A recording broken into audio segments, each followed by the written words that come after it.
Saludos a todos. Quisiera hacerte una pregunta. ¿Qué tal si tú fueras el protagonista de la historia que te voy a contar? ¿Cuál sería tu reacción? Hace muchos años Dios bendijo a esta pareja con un hermoso bebé. Este bebé venía completamente sano hasta el momento del parto.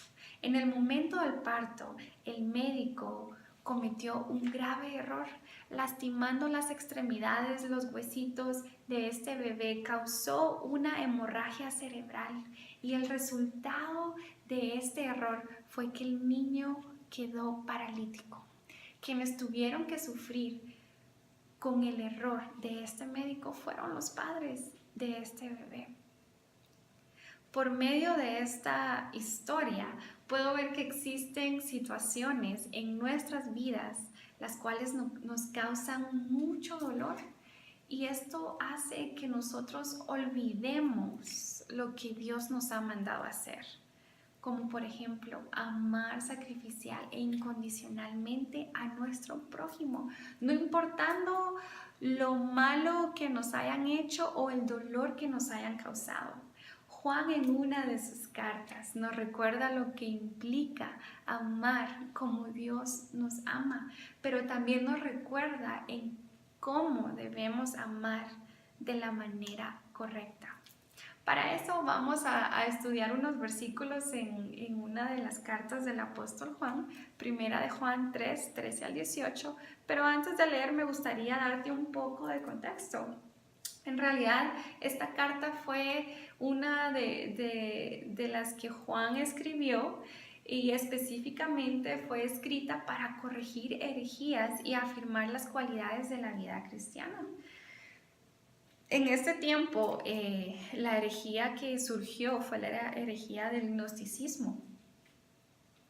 Y Juan escribe esta carta, ¿verdad? Y la escribe con una forma sincera, mostrando el afecto hacia los hijitos, así le llama él en esta carta a los hermanos de la comunidad. También esta carta fue escrita para desenmascarar a muchos falsos maestros y para limpiar a la iglesia de las enseñanzas del gnosticismo, que eran totalmente anticristianas. Se dice de un hombre llamado Cerinto que era un falso maestro en Éfeso, quien enseñó falsas doctrinas acerca de Jesús. Debido a esto, mucha gente abandonó la iglesia. Luego esta misma gente regresó solamente para destruir la comunión que había entre los que se habían quedado. Estas mismas personas rechazaron conocer a Jesús como el Dios hombre que afirmaba llamarse. En esta carta, Juan presenta diferentes contrastes y uno de ellos es el amor y el odio. Así que veamos juntos qué es lo que Juan nos quiere recordar en este pasaje. Y una de las cosas que él nos quiere recordar es que demostremos que hemos sido transformados por el Evangelio, amando como Cristo nos amó. Y para iniciar, Juan en el primer versículo, en el versículo 13, dice: no nos sorprendamos si el mundo nos rechaza. Y dice así: hermanos míos, no os extrañéis si el mundo os aborrece. En realidad, cuando Juan hace referencia en la palabra hermanos, se está refiriendo a las personas que pertenecen a la misma comunidad de fe. Y luego él dice: no os extrañéis. Esta palabra en el original significa maravillarse, sorprenderse. Y lo vemos que lo hace de una forma imperativa, dando una orden: no os extrañéis. Es algo que él les recuerda. ¿Por qué? Porque el mundo los va a aborrecer. El mundo en este pasaje, el cosmos, significa cada una de las personas que están en este mundo, pero que no han confesado a Jesús como su Salvador. Y entonces, ¿qué pasa? Estas personas no pertenecen a la comunidad de fe que tú y yo confesamos. Y esas personas son las que nos van a aborrecer. Así que no nos sorprendamos si el mundo nos rechaza. Eso es lo que Juan nos recuerda en este pasaje. En realidad, el sistema mundano hace odiarte o te odia, ¿verdad? O te va a odiar, pero en realidad no lo hace contra ti. lo hace contra Dios. No te están rechazando a ti, sino a Dios, porque es lo que tú estás profesando, una fe en el Hijo de Dios. La pregunta sería, ¿estás dispuesto a experimentar el rechazo del mundo si decides amar como Cristo nos amó? Ya vimos que amar como Cristo nos amó implica el rechazo y el odio del mundo hacia nosotros. Así que ahora Juan nos recuerda que debemos de aplicar lo que ya hemos conocido del Evangelio. Y esto lo vemos en el versículo 14 al 15 y dice así: nosotros sabemos que hemos pasado de muerte a vida en que amamos a los hermanos. El que no ama a su hermano permanece en muerte. Todo aquel que aborrece a su hermano es homicida, y sabéis que ningún homicida tiene vida eterna permanente en él. Hay una condición pasada y una condición en la cual te encuentras ahora. Sin Cristo, tú no tenías vida, estabas en muerte. Y ahora que has conocido a Cristo, tú tienes vida. Y es lo que Juan nos recuerda acá. Y eso tú y yo lo sabemos, ¿verdad? Pero ¿cómo vamos a demostrar que estamos en una condición de vida? Dice Juan en la segunda parte del versículo 14, en que amamos a los hermanos. Si tú y yo amamos a nuestros hermanos, estamos demostrando que estamos en Cristo. Y luego él dice, el que no ama a su hermano permanece en muerte. Entonces no puedes decir que Cristo vive en tu corazón si tú no amas a tu hermano. La condición en que te encuentras, si tienes algún sentimiento de odio en tu corazón hacia alguien, es una condición de muerte. Así que apliquemos lo que ya hemos conocido del Evangelio. Generalmente el ciclo de la vida existe un antes y un después. Por ejemplo, hace unos años eras un adolescente y ahora te encuentras en otra etapa de tu vida, ya no eres un adolescente y por lo tanto no vas a actuar como tal. De la misma manera, si tú has creído en Jesucristo, no puedes actuar de la manera que actuabas antes, ahora tienes que ser diferente.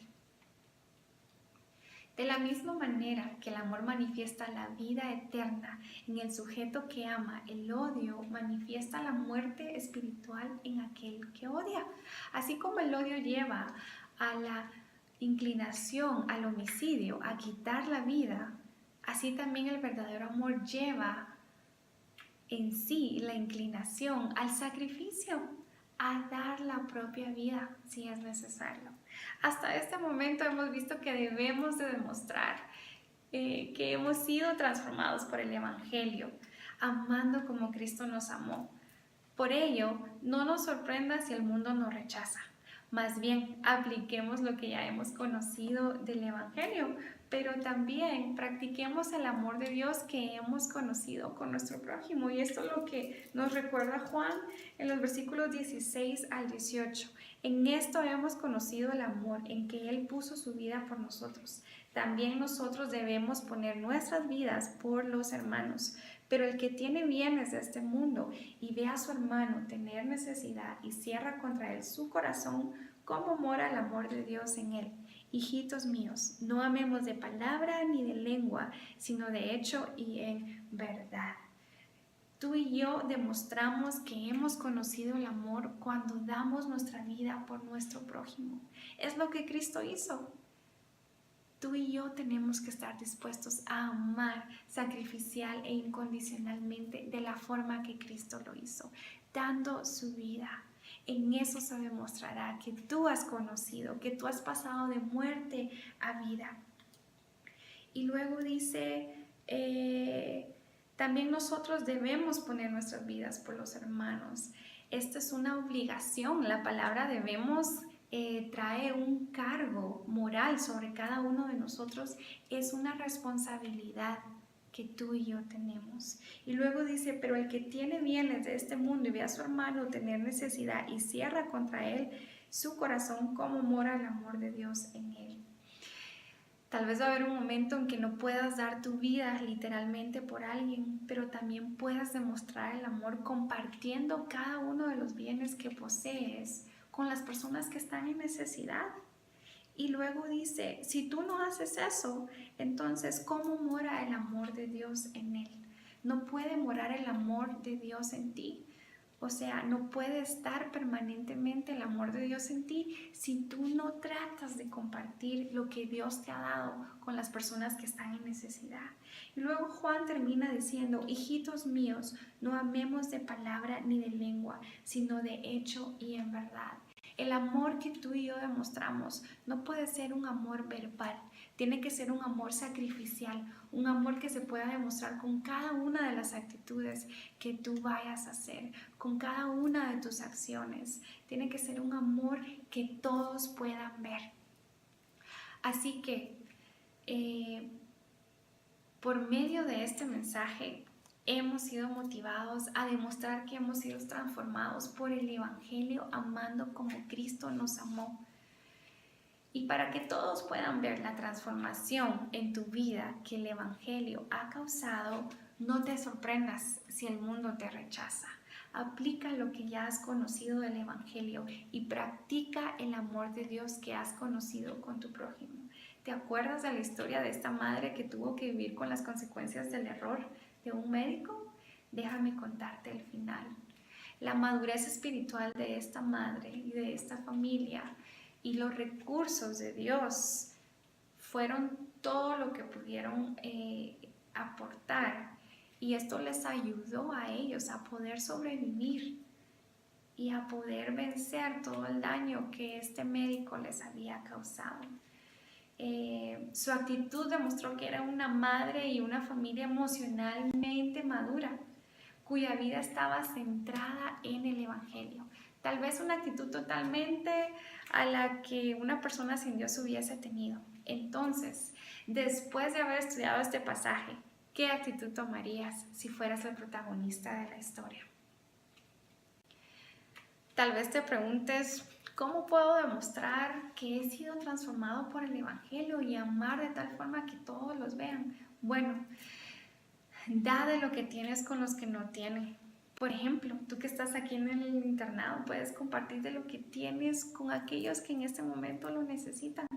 Reemplaza el odio que te conduce al homicidio por el amor de Dios que te conduce a dar tu propia vida si es necesario. Si has guardado odio en tu corazón, este es el momento para examinarte y para que hagas un cambio en tu vida y escoger amar como Cristo lo hizo. Practica ese amor diariamente, de tal manera que tus palabras vayan acompañadas de tus acciones. Que Dios bendiga su palabra en tu corazón.